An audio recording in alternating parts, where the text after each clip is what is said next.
Good evening. We bring you the latest in the world of sports. I'm Paulo Del Rosario. We give you the conversations you want to hear from your favorite icons and athletes. I'm Diego Dario. And in tonight's Game Plan, we'll be joined by the PBA 3x3's newly crowned champs, the JNT Express. And we'll also talk to the champions of the UAAP Women's Badminton, the three-peating, the Ateneo Blue Eagles live. We'll also have an inside look at the impressive showing of CJ Perez in the recent window of the FIBA Basketball World Cup Asian qualifiers. Buckle up, sports fans. Let's get in the game.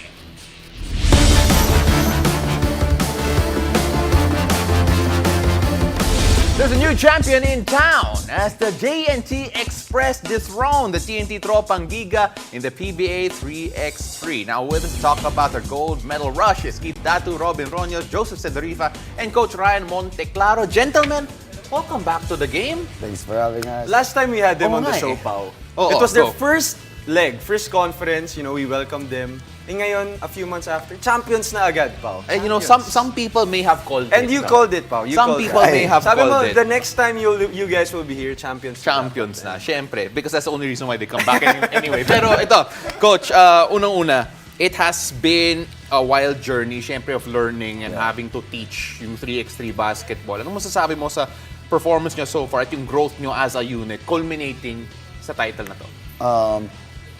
Basically, we just take everything one at a time. Parang ganun.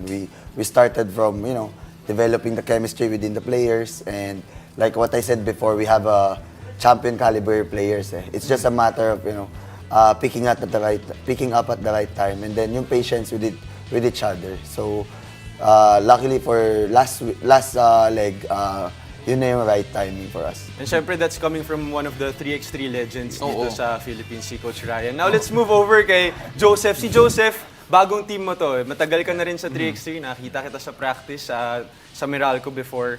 Pero ngayon, ikaw yung nagpapanalo dito sa GNT. Game-winning two-pointer nung championship. Kamusta naman yung feeling, emotion mo nun, Joseph? Actually, kami lahat yun, collective effort yun kaya kami nanalo Sa akin siguro, yun yung ininsayo namin palagi. Pero alam mo ba na ikaw yung magkukuha talaga nung last shot na yun for JNT? Not necessarily na ako talaga. Pero siguro, yun, napunta sa akin yung bola. Tsaka favor na rin siguro sa taas yun. Kaya na-shoot yun. Oo. I was gonna say, baka alam mo yung mga teammates nyo, hindi nila alam na pumunta sa yung bola.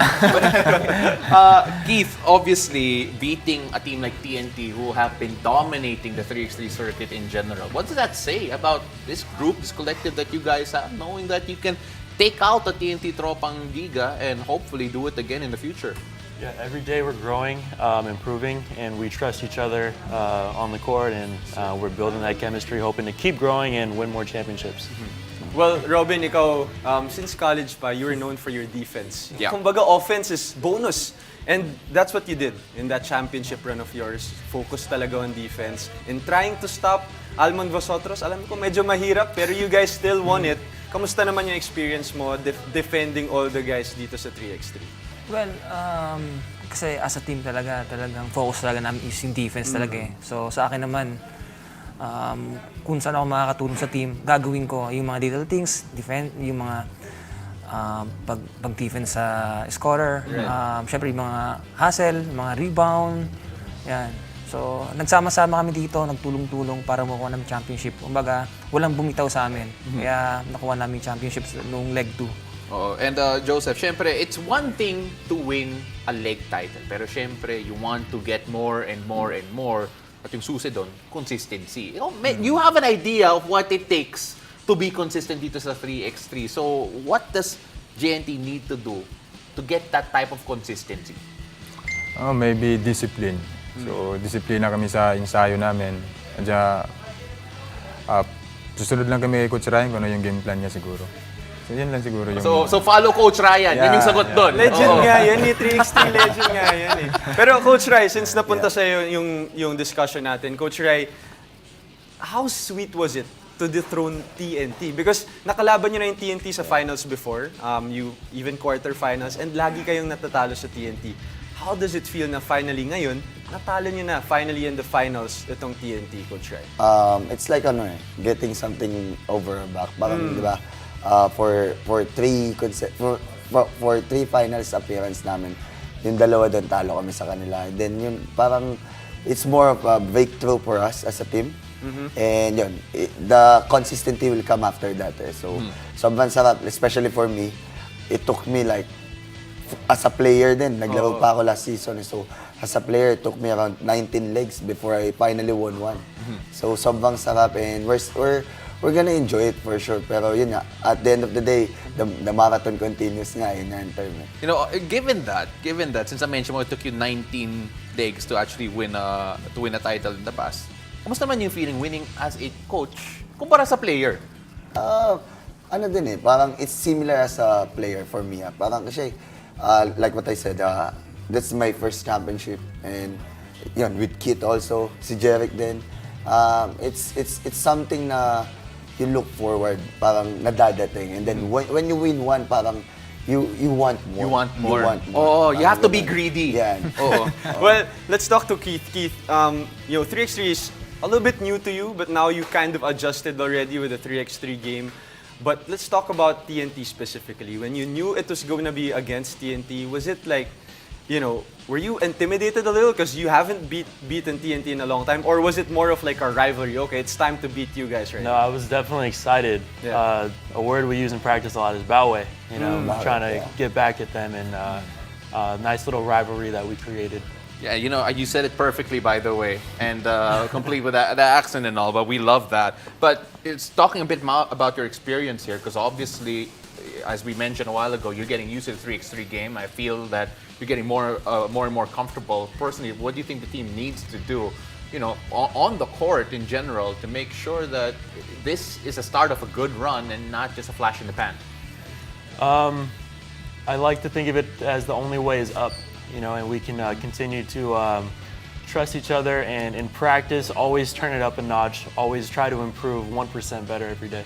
And Robin, hindi lang sa sa legs and championships kailangan nyo matalo yung TNT, but also sa bigger picture. Yeah. Actually, if you outlast TNT dito sa next leg, actually, you're gonna be over Number TNT, one sa number one overall team overall. standings. Gaano ka-importante tong next leg naman to try and win it again? Of course, all the teams will be prepared kasi kayo nga yung nag-champions. Ano yung mindset nyo leading into this next leg? Well, sa amin naman kasi, one game at a time.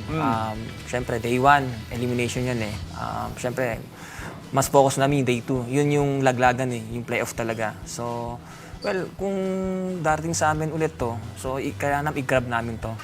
So, Gentlemen spoken like champions, JNT Express champions of the last leg of the PBA 3x3, lakas ng tatlo. We can't wait to see what the next leg will bring. Targets on your back. Free Say shipping. it again. You have to say it again. You have to claim Call it. it again, Pao. Next time you're here, champion kayo.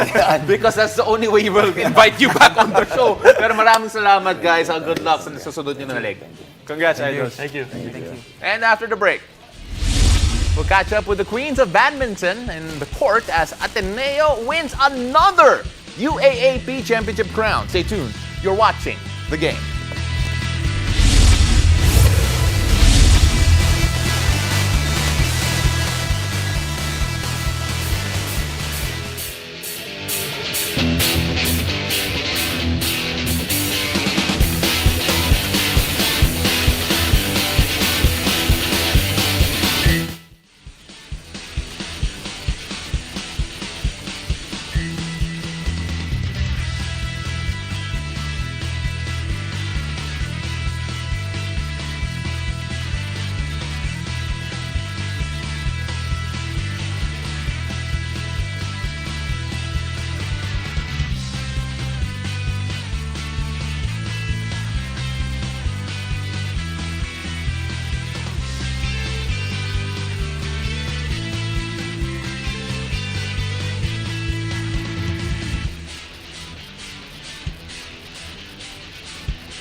Ateneo Blue Eagles have clinched their first championship in UAAP Season 85 as the women's badminton team wins their third straight title.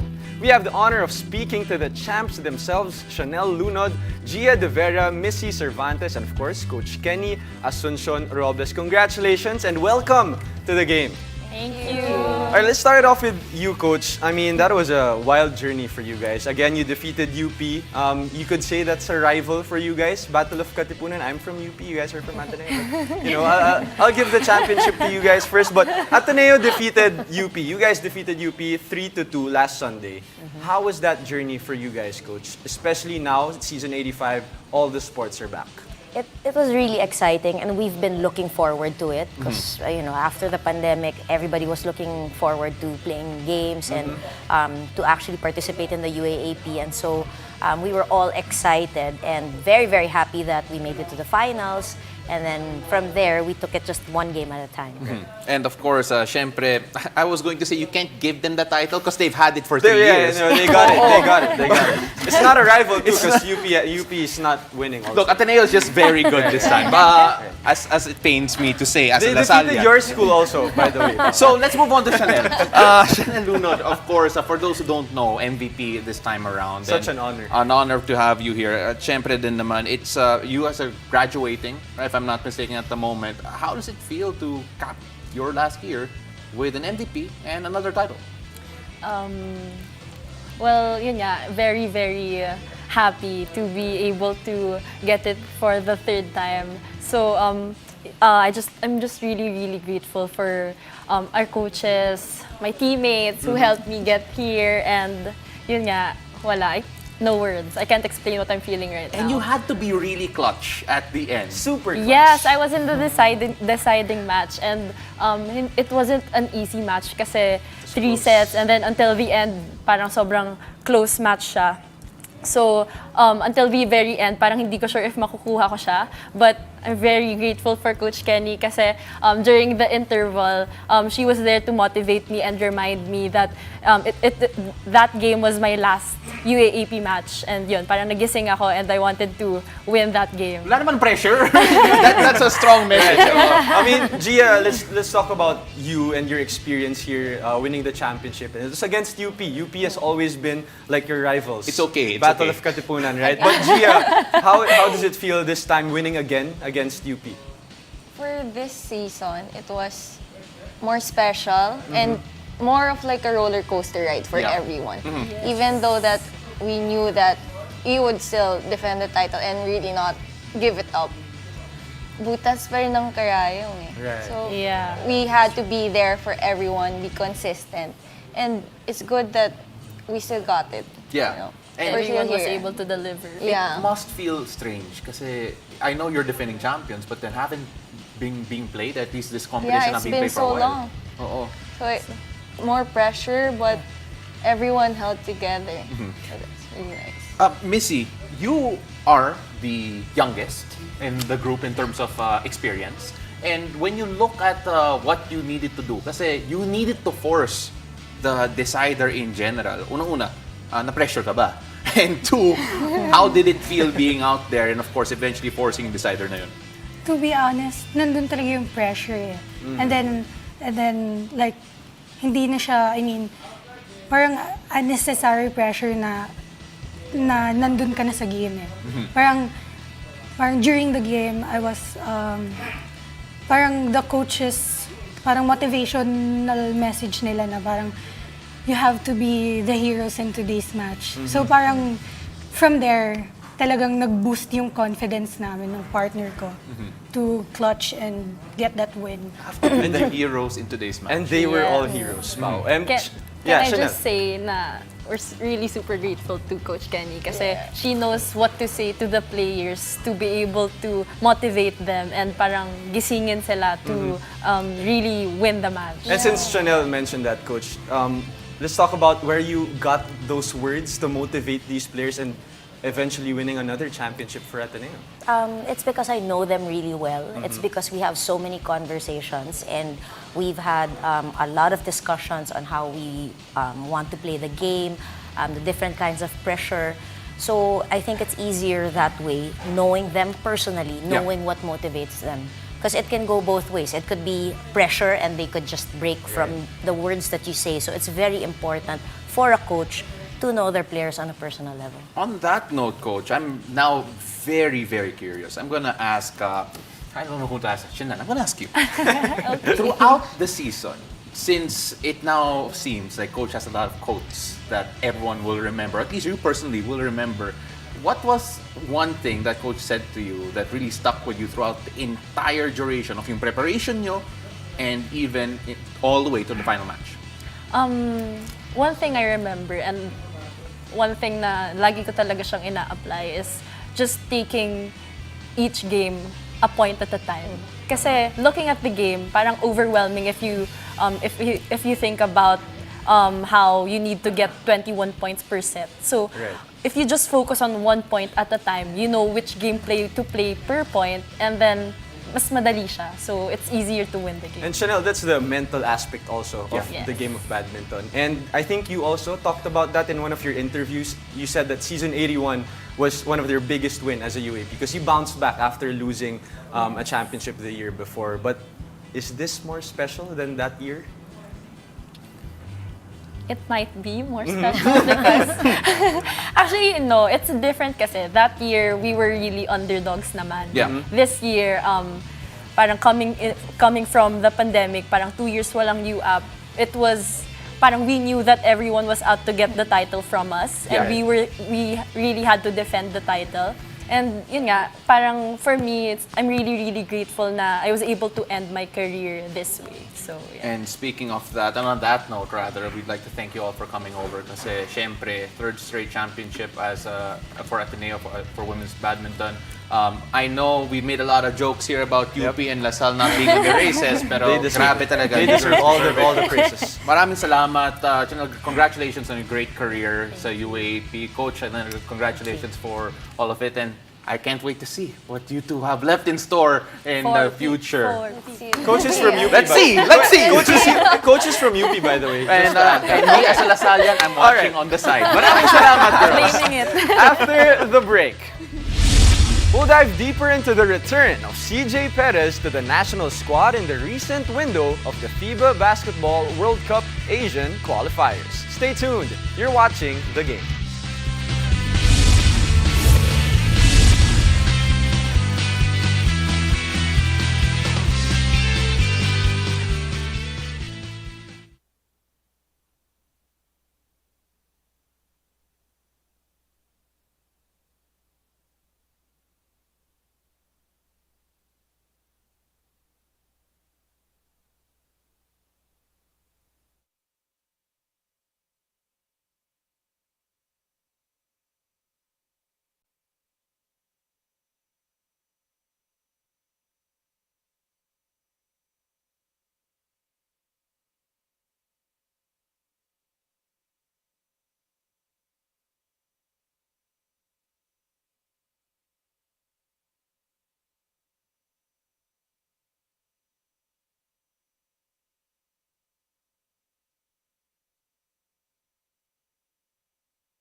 Welcome back to the game.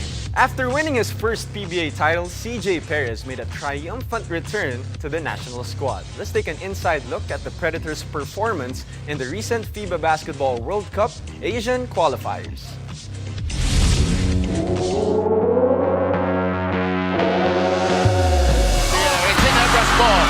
There's a shot by It was a very quick turnaround for CJ Perez.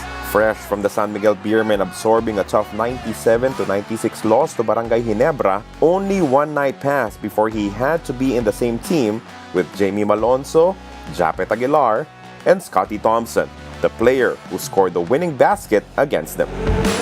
Ganun lang naman talaga yung basketball kasi ang liit talaga nung di ba? Makakasama talaga sila. After nung talo, talagang pagising ko na umaga, focus ako sa Gilas, and syempre masakit yung talo pero trabaho to eh. And syempre kailangan namin mag-gel talaga sa isa't isa na para sa bayan. And syempre yung talo na yun, masakit pero move on ako agad eh. Ganun kasi talaga pag basketball, pag natalo ka, move on. Pag nanalo ka, celebrate ka. In the game against Jordan though, Thompson and Perez took turns playing the point guard position as the SMB star was also one of the biggest cheerleaders for the reigning PBA Most Valuable Player when he dominated the rebounding battle in the second half.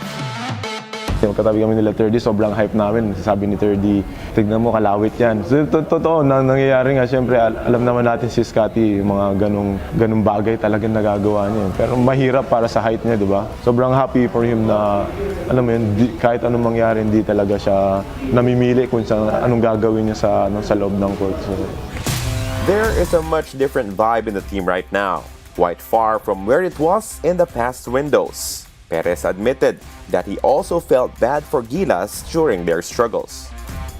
Siyempre, pag natatalo ang Gilas, siyempre masakit na yun. Kahit sino nanonood, basta mga Pilipino. Pag natatalo ang Gilas, buong Pilipinas malungkot eh. So, wala kang magawa, pero siyempre, 100% pa rin yung suporta, manalo at matalo. So. Versus Jordan playing 80 minutes off the bench, Perez had a strong outing with 11 points, 3 rebounds, and 5 assists. Although he is not a natural point guard, he had to help fill the void caused by Kiefer Ravena's absence from the squad. Luckily for Perez, he had an opportunity to play point for the San Miguel Beermen as he stepped up when Chris Ross suffered a knee injury. Madami ako natutunan nung nawala si Chris Ross eh. Kasi natuto ako kung paano i-run yung team, kung paano i-maximize yung mga talent ng mga kasama ko. So, yun, nadala ko dito sa Gilas, and syempre malaking challenge para sa akin na mag-point guard talaga dito sa Gilas, and hindi basta-basta maglaro ng point guard dito sa international eh. So, sobrang kay Coach Chot na nagtiwala siya na kaya ko mag-point guard kahit na hindi ako masyadong komportable, pero nagtiwala pa rin.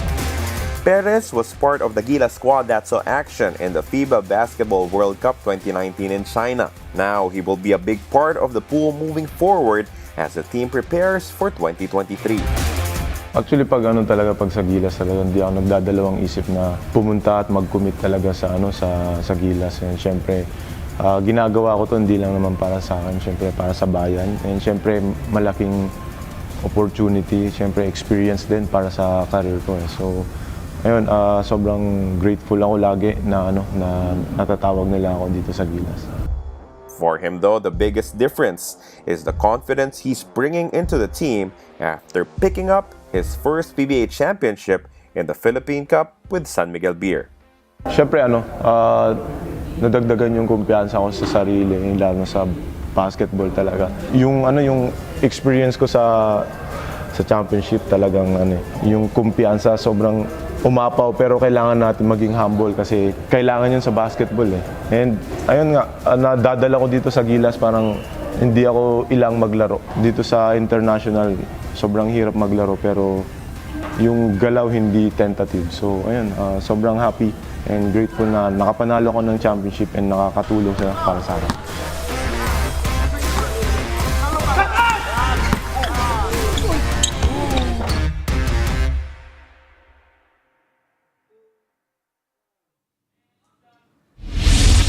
Now with that, let's shift over to golf with highlights from day one of the ongoing 29th edition of the Nomura Cup held at the Manila Southwoods Golf and Country Club.